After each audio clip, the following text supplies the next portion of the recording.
Hi, my name is Gracie Bowen, and today I am going to be reading and talking about my metaphor on curriculum and instruction, and I'm also going to be connecting it to Piaget and Montessori, which are the two theorists that I wrote about in the paper at the beginning of the semester. So, my metaphor is connected to sailing and the ocean and just a grand voyage. So, my metaphor reads: education is the grand voyage of the mind, where curriculum serves as the compass, guiding the educational journey, and instruction becomes the prevailing wind in the sails, propelling students towards the distant shores of knowledge and growth. So I wrote this as a sort of ocean-y type theme because my education, or like my love for the education system, kind of came from one of my teachers who used the ocean in almost everything that she taught. It was ocean theme. And she was the one that really kind of inspired me to want to become a teacher. So I also used it because I feel like education is a grand voyage. I feel like you can either have a destination or you can continue going throughout your entire life, and you can continue learning throughout your whole life. There's never a stop because there's millions of things to learn about. So I also, when I was thinking about my metaphor and what exactly I wanted my metaphor to say, I was thinking about Piaget and Montessori. And after doing research while writing my paper, but also further research, I came to the conclusion that Montessori and Piaget really view students or children as the holder of their own education. Mainly Montessori, in my opinion, viewed children as kind of equals. She was just there to help guide them to their own learning journey. And that's kind of where my first sentence came from, which is education is a grand voyage of the mind. I feel like every student is able to and is in charge of their own learning. Growing up in school, I absolutely hated math, and I did not understand math. And I realized later on in life that I was in charge of how I learned math, and I was in charge of my grand voyage of math, which was my subject that I struggled in. And so when I kind of became aware that I was the keeper of my own education, or when I became aware that I was the one who took myself through a journey of learning math and through my mind of changing my mindset to like math, I really started liking math. And so I do feel like students are in charge of their education. If they don't like something, they're not going to be interested in it, so they're not going to learn as much. They're not going to be as willing to learn as much as other students who do like that subject or project or whatever. Much like Montessori, I feel like she really helped pick out how students learn. And for instance, I remember reading about how she would use steps in her school that were child-sized steps. And she allowed the children to use real tools and to build what they could, and to use real kitchen knives or real scissors, stuff like that. because she allowed them to discover what they like, and she allowed them to go on a journey into their own education and let their own minds take over rather than having to sit in a classroom and not understand what's going on because they're not interested. The next sentence says, curriculum serves as a compass guiding the educational journey. So I wrote that curriculum is like a compass because when I am teaching a student or when I am teaching a class, I am shown all of the different directions that I could take one subject. If I, for example, am teaching division, I can think about all of the different ways or directions that I can teach this division, and then I can look at my goal, and it kind of, and the curriculum that I choose or that is chosen for me is the guiding point that I use to get me to that goal. And so the curriculum serves as a compass because it is guiding me or showing me the direction towards the goal that I have envisioned. And then I said instruction becomes the prevailing wind in the sails, propelling students towards the distant shores of knowledge and growth. So instruction is how I teach the students or how the students are taught by me or whoever, but it is how you're taught it pushes you to your destination. So it's the wind. The instruction is the wind, and the instruction is getting you to your goal. And it is pushing the students towards progressing into what they did not know to now what they know, or where they were at first to now their goal.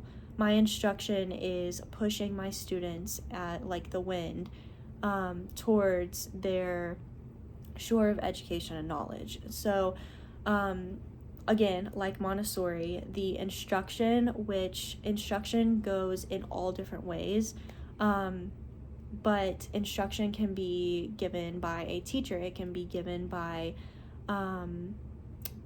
showing somebody, like you can show somebody how you want them to do this, and you're kind of instructing them on the things that they need, or you're showing them the things that they need. And so like Montessori, the children were given their curriculum in a way, and they were instructed to think about what they are interested in. They were given this whole huge room that had all these different things in it, and their instruction was to go and figure out what they were interested in. Now, Piaget really felt that teachers needed to have he talked about an actual school, so he felt that teachers needed to have an instruction. But I believe that instruction can come in all different ways, and that's why you have to really pick your curriculum very closely, and you have to look at all of the details in your curriculum, and then you can instruct. I also wrote that instruction becomes the prevailing wind in the sails because instruction can start out small, such as a review. The students need to review, and so that's going to be a very small portion of their day. Once the wind has kind of picked up, that is where their big lesson is. That is where a lot of the education is. That is where a lot of the students get the education from that lesson. And then it kind of, once it's already up and once it's already at its highest potential, then it kind of will go down, and it will it will start fading. And that is kind of the closure of the activity, the closure of the lesson. And so every lesson has a beginning, a middle, and the end. And so the beginning is going to be the soft wind. The middle is going to be the really high, really fun wind, or like really big wind. And then the ending is going to be the end of the wind, where the wind kind of goes away. And once the wind goes away, the students should have been pushed towards their goal, their knowledge, their growth, their education. And that is where the distant shores of knowledge and growth comes in with my metaphor. So really quick, I wanted to show my PowerPoint and talk about the different things in my PowerPoint. So this is the first page. Curriculum and instruction. Curriculum is what? Instruction is what? Curriculum is a compass guiding the educational journey.